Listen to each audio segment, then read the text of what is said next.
নমস্কার, আমার ভুরিভোজ চ্যানেলে সকলকে স্বাগত জানাই। Welcome to my channel Bhurivoj. আজকে বানাবো লাল আলু দিয়ে পান্তুয়ার রেসিপি। একবার খেলে কিন্তু বারবার বানিয়ে খাবেন, আর দোকানের থেকেও অসম্ভব বেশি স্বাদের তৈরি হয় পান্তুয়া। আর এইভাবে বানালে বোঝাই যায় না যে এটা লাল আলুর পান্তুয়া। তো প্রেসার কুকারে 2-3টে সিটি দিয়ে সেদ্ধ করে নিয়েছিলাম, আর লাল আলুটা আর খোসাটা ছাড়িয়ে নিয়ে ভালো করে চটকে নিতে হবে।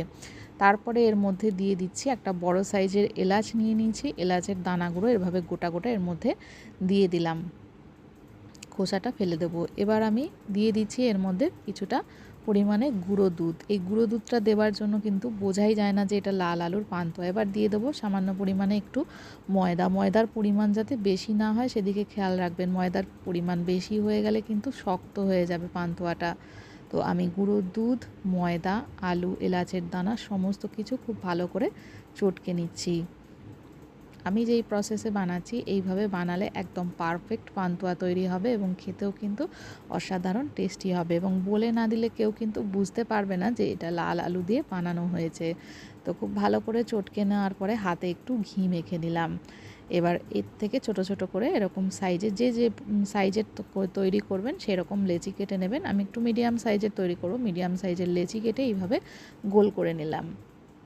এভাবে গোল করে করে এভাবে থালায় রেখে দেব। বিভিন্ন রকমের শেপ দিয়ে কিন্তু এটা বানানো যায়। আমি ছানার জিলাপির মতন শেপ দেব, আবার একটু লম্বা ল্যাংচার মতো শেপ দিয়েও তৈরি করব। তো কয়েকটা কোল বানিয়ে নিলাম। এবার দেখুন এরকম শেপেও তৈরি করব। দেখিয়ে দিচ্ছি শেপটা আমি কিভাবে তৈরি করলাম। খুবই সোজা। এভাবে একটু বড় সাইজের একটু লেচি কেটে নেবেন, আর হাতের সাহায্যে এরকম লম্বা সরু এরকম একটা তৈরি করে নেবেন। দিয়ে এটাকে পেঁচালেই দুটো ভাগে কিন্তু ছানার জিলিপির মতন হয়ে যাবে।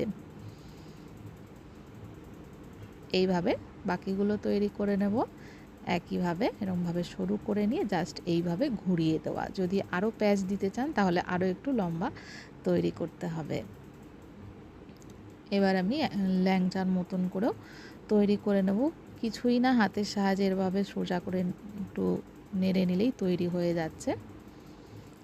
যে শেপে বানাতে পছন্দ করেন বা খেতে পছন্দ করেন যে কোনো একটা শেপে তৈরি করে নিতে পারেন এইভাবে। ঠাকুরের ভোগেও কিন্তু এইভাবে তৈরি করে দিতে পারেন। তো আমি সাদা তেল গরম করে নিয়েছি। আঁচটা একদম লোয়ে রেখে প্রথমে দিয়ে দিচ্ছি। লো ফ্লেমে বা একদম মিডিয়াম ফ্লেমে রেখে এগুলো লালচে করে ভেজে নিতে হবে। তো দেখুন একটু তলায় এরকম লালচে কালার ধরেছে, তখন হালকা হাতে একটু উল্টে নেড়ে চেড়ে দিতে হবে। একটু সময় নিয়ে কিন্তু পান্তুয়াগুলোকে ভেজে নিতে হবে। তাড়াহুড়ো করলে ভালো হবে না। আঁচটা কমিয়ে রেখে এইভাবে তৈরি করে ভেজে নেব। আর এবার আমি রসটা তৈরি করে নিচ্ছি। এবার আমি চিনি দিয়ে দিয়েছি। 2 কাপের মতো চিনি দেওয়া আছে, আর একটু ফুড কালার দিয়ে দিলাম। এটা অপশানাল, চাইলে নাও দিতে পারেন। ফুড কালার দিয়ে এবার এটাকে চিনিটাকে গলিয়ে নিতে হবে। এদিকে মাঝে মাঝে এটা একটুখানি নেড়ে চেড়ে দিতে হবে যাতে সবকটা দিকই খুব লালচে করে ভাজা হয়। দেখুন একদম লালচে করে কিন্তু ভেজে নিয়েছি। এবার এটাকে তুলে নেব থালায়। এবার ছানার জিলিপির মতন যেগুলো করে রেখেছিলাম ওইগুলোও ভেজে নিচ্ছি। চিনির শিরাটা কিন্তু তৈরি হয়ে এসেছে।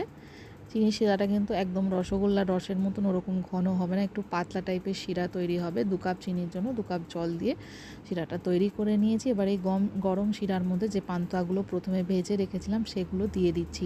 ঝটপট রস এর মধ্যে ঢুকে যাবে, এবং রস ঢুকলে এটা সাইজেও বড় হবে, একদম নরম তুলতুলে পান্তুয়া তৈরি হয়ে যাবে। তো আমি একটু গরম রসের মধ্যে এগুলোকে ভিজিয়ে রাখছি, আর ছানার জিলিপির মতন যেগুলো শেপ দিয়ে তৈরি করে রেখেছি সেগুলো ভেজে নিচ্ছি। এটাকেও একই পদ্ধতিতে একইভাবে লালচে করে ভেজে নিতে হবে। পাশে কিন্তু আমি ল্যাংচার মতন যেগুলো তৈরি করে নিয়েছিলাম সেগুলোও ভেজে নিচ্ছি। এগুলো তুলে ফেলবো। ছানার জিলিপির মতন যেগুলো এবার গরম গরম এই রসের মধ্যে দিয়ে দিচ্ছি। এবার রসে ভালো করে এটাকে চুবিয়ে রাখতে হবে। 15 মিনিট মতন লাগবে, রস কিন্তু ভেতরে ঢুকে যাবে। এবার যেহেতু আমি আগে এই গোল পান্তুয়াগুলো দিয়েছিলাম, এইগুলো আমি নাবিয়ে দেখিয়ে দিচ্ছি কীরকম হয়েছে। একটু হালকা ঠান্ডা হয়েছে, একদম তুলতুলে সফট নরম। আমি চামচ দিয়ে কেটে দেখিয়ে দিচ্ছি, দেখুন।